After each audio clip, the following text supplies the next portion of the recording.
¿Qué tal? Les voy a conocer sobre la prueba de chi cuadrado y cómo se usa en la estadística. Primeramente, ¿qué es la prueba de chi cuadrado? La prueba de chi cuadrado también es llamado como chi cuadrado, como lo vemos aquí. Estas se encuentran dentro de las palabras predeterminadas de la estadística descriptiva.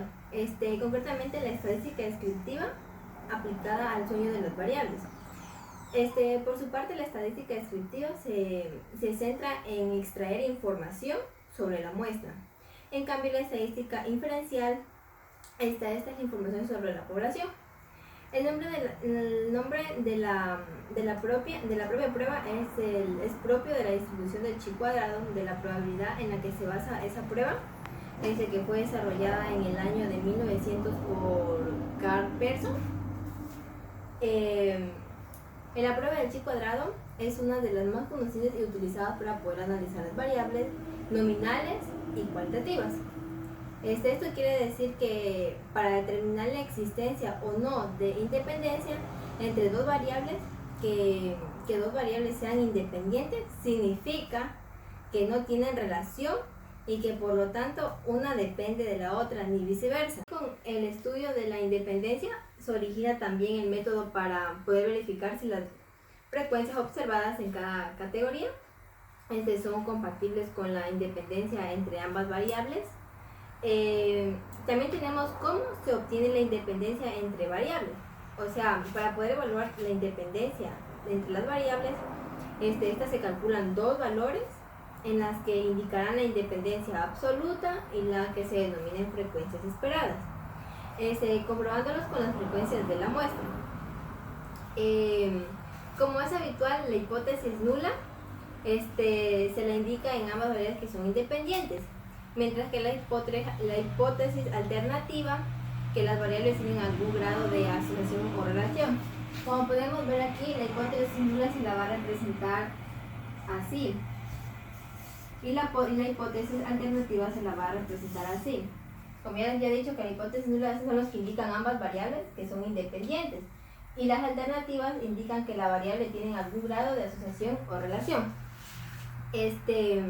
La correlación entre variables, así como otras pruebas para sí mismo, en fin, la prueba del chi cuadrado se utiliza para ver el sentido de la correlación entre dos variables nominales o de un nivel superior. Como por ejemplo podemos aplicar si queremos conocer si existe relación entre un sexo de un hombre y de una mujer, es decir, la presencia de ansiedad de sí o no.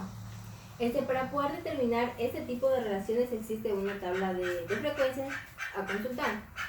También para otras pruebas, como por ejemplo el coeficiente de Q de Joule. Si las frecuencias empíricas y las frecuencias teóricas esperadas coinciden, entonces no hay relación entre las variables. O sea, eso quiere decir que estas son independientes. En cambio, si coinciden, son independientes, es lo contrario, la viceversa. También existen relaciones entre las variables, como por ejemplo tenemos X y Y. Entre las consideraciones, esta es la prueba del chi cuadrado, a diferencia de otras pruebas. Estas no establecen restricciones sobre el número de modalidades por variables, y tampoco es necesario que el número de filas y el número de columnas de la tabla coincidan, eso no importa. Sin embargo, también es necesario que se aplique a estudios basados en muestras independientes y que todos los valores esperados sean mayores de 5, como ya hemos mencionado anteriormente. Los valores esperados son aquellos que indican la independencia absoluta entre ambas variables. Además, para poder utilizar la prueba del chi cuadrado, el nivel de medida debe ser nominal o superior. No tiene un límite superior, o sea, esto quiere decir que no nos permite conocer la intensidad de la correlación. Dicho, o sea, de este modo el chi cuadrado toma valores desde 0 al infinito. Por otro lado, se aumenta la muestra, aumenta el valor del chi cuadrado, pero también debemos ser precavidos, o sea, cautos en su interpretación, porque esto no significa que haya más correlación.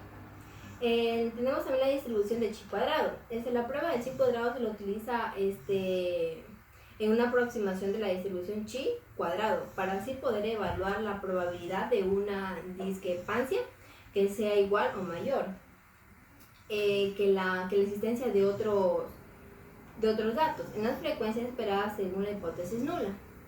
La exactitud de dicha evaluación también dependerá de que los valores esperados no sean muy pequeños y en menor medida, de que el contraste entre ellos no sea muy elevado. Tenemos también a la correlación de Yates, que la correlación de Yates es una fórmula matemática que se aplica con tablas de 2×2 y una frecuencia teórica pequeña de menos de 10. Para poder corregir los posibles errores de la prueba de chi cuadrado, generalmente se aplica la corrección de Yates o también corrección por continuidad. Cuando una variable discreta se aproxima a una distribución continua, también tenemos el contraste de hipótesis, que el contraste de hipótesis nos da a saber que algunas de las pruebas del chi cuadrado pertenecen a las llamadas de prueba de bondad o de ajuste de contrastes. Estas tienen un objetivo, o sea, de decidir si puede aceptarse la hipótesis de la que una muestra dada procede a una población con una distribución de probabilidad que sea totalmente especificada en una hipótesis nula. También tenemos que los contrastes se basan también en la comparación de frecuencias observadas, que estas son frecuencias empíricas. En las mismas, como ellas, también se cobraría a esperar las frecuencias teóricas o esperadas.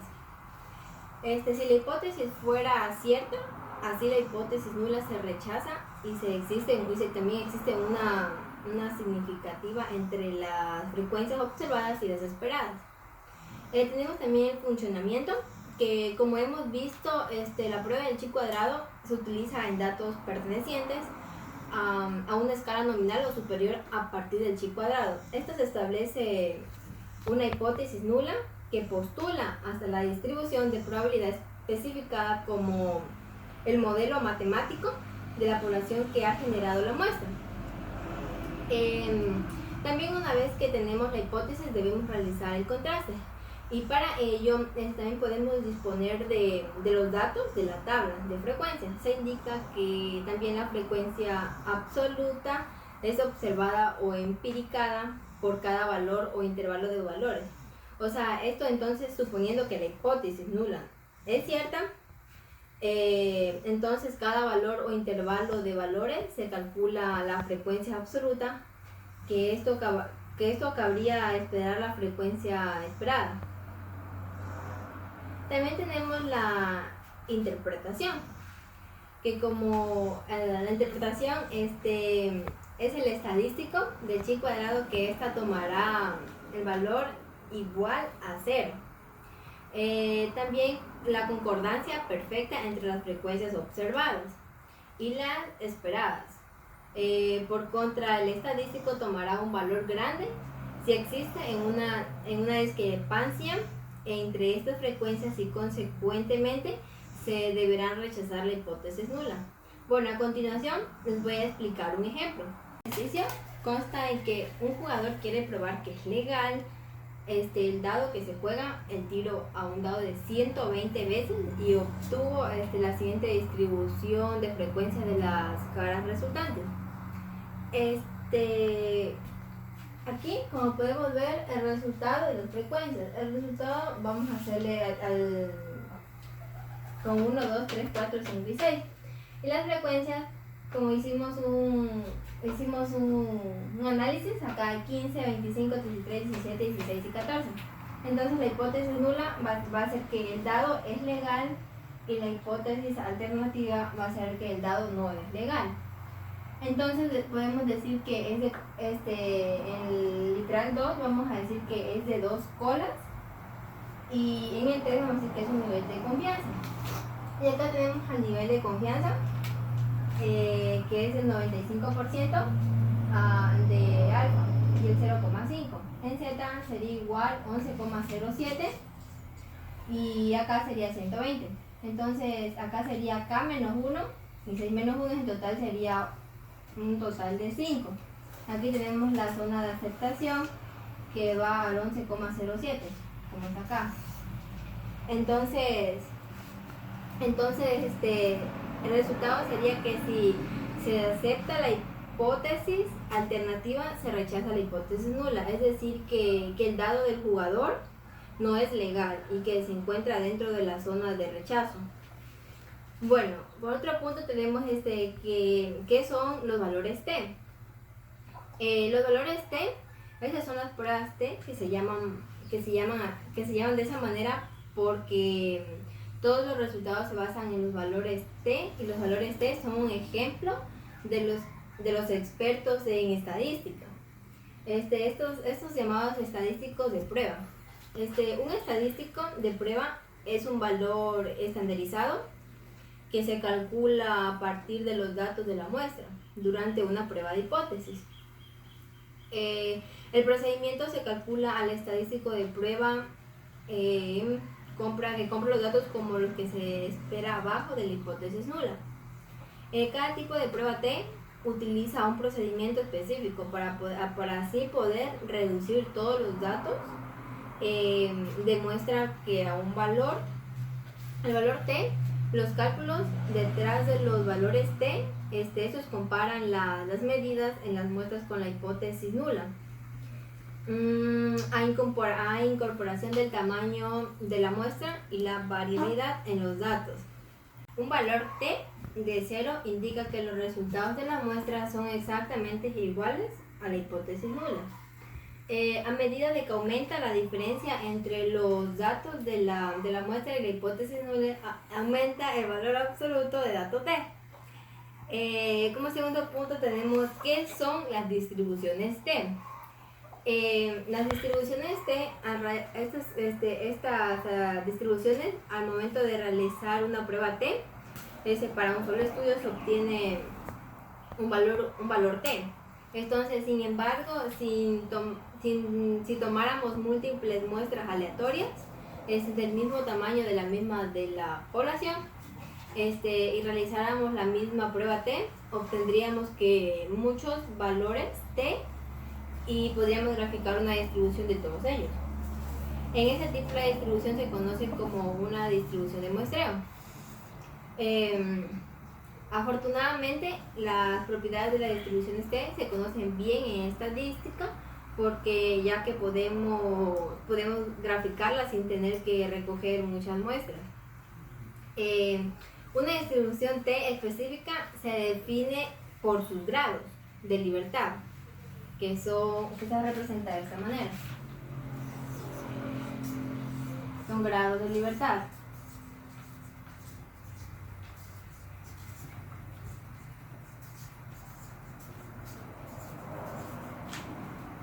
Ya. Un valor estrechamente relacionado con el tamaño de la muestra. Esto por lo tanto existen diferentes distribuciones T para cada tamaño.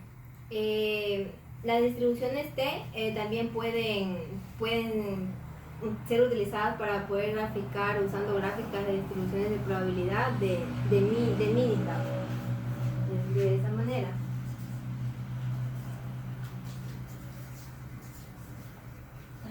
Como siguiente punto, vamos a ver las propiedades de la distribución T. La primera sería que en la distribución simétrica el valor de la media, mediana y la moda coinciden matemáticamente.